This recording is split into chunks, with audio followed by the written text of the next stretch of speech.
ഒരു കുടുംബത്തിനാവശ്യമായ എല്ലാ വസ്ത്രങ്ങളും ഹോൾസെയിൽ വിലയിൽ ഇപ്പോൾ സ്വന്തമാക്കാം. ഇന്ന് തന്നെ സന്ദർശിക്കൂ A1 textiles, Nehru park, Muvattupuzha. Pindimana ഗ്രാമപഞ്ചായത്ത് ആയുഷ് ഹോമിയോ ഡിസ്പെൻസറിയുടെയും പിണ്ടിമന ഗവൺമെന്റ് UP സ്കൂളിന്റെയും സംയുക്ത ആഭിമുഖ്യത്തിൽ കുട്ടികൾക്ക് ആരോഗ്യ ബോധവൽക്കരണ ക്ലാസും മെഡിക്കൽ ക്യാമ്പും നടത്തി. ഗ്രാമപഞ്ചായത്ത് president Jessy Saju medical camp ഉദ്ഘാടനം ചെയ്തു. പിണ്ടിമന ഗ്രാമപഞ്ചായത്ത് ആയുഷ് ഹോമിയോ ഡിസ്പെൻസറിയുടെയും പിണ്ടിമന ഗവൺമെന്റ് UP സ്കൂളിന്റെയും സംയുക്ത ആഭിമുഖ്യത്തിലാണ് കുട്ടികൾക്കായുള്ള ആരോഗ്യ ബോധവൽക്കരണ ക്ലാസും മെഡിക്കൽ ക്യാമ്പും നടത്തിയത്. Panchayat president Jessy Saju medical camp ഉദ്ഘാടനം ചെയ്തു.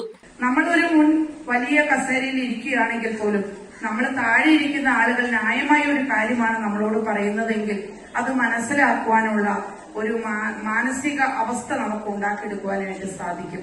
അതുപോലെ നിങ്ങൾക്ക് കുട്ടികൾക്കും ഇവിടുന്ന് പല രീതിയിലുള്ള അറിവുകളും കാര്യങ്ങളും ഒക്കെ പകർന്നു തരാറുണ്ടെങ്കിൽ പോലും ഈ ജീവിതശൈലി രോഗങ്ങളിൽ നിന്ന് നിങ്ങൾക്ക് നിങ്ങളുടെ സമൂഹത്തിൽ ജീവിക്കുമ്പോൾ വേണ്ടതായ ഒരു മുൻകരുതൽ തരുന്നതിന് വേണ്ടിയിട്ടാണ് ഇന്നിവിടെ ഈ ഹോമിയോപ്പതിയുടെ നേതൃത്വത്തിൽ ഇവിടെ മെഡിക്കൽ ക്യാമ്പ് സംഘടിപ്പിക്കുന്നത്.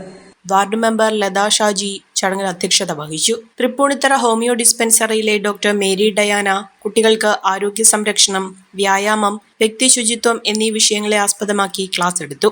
ഡോക്ടർ നൌമത്ത്, ഡോക്ടർ ഗ്രീഷ്മ എന്നിവർ കുട്ടികളെ പരിശോധിച്ച് ആവശ്യമായ മരുന്നുകളും നിർദ്ദേശങ്ങളും നൽകി. Headmistress Liji V Paul, Reshmi B, അധ്യാപകരായ Shiji David, Divyamol AK, Asha Raveendran, Vinitha PV, Abida MB, committee അംഗങ്ങളായ ജിബിൻ എൽദോസ്, പ്രവണ്യ എന്നിവരാണ് നേതൃത്വം നൽകിയത്. 250ഓളം കുട്ടികളാണ് ക്യാമ്പിൽ പങ്കെടുത്തത്. കുറഞ്ഞ ചെലവിൽ അത്യാധുനിക ആരോഗ്യ പരിരക്ഷ. MCS hospital, Muvattupuzha.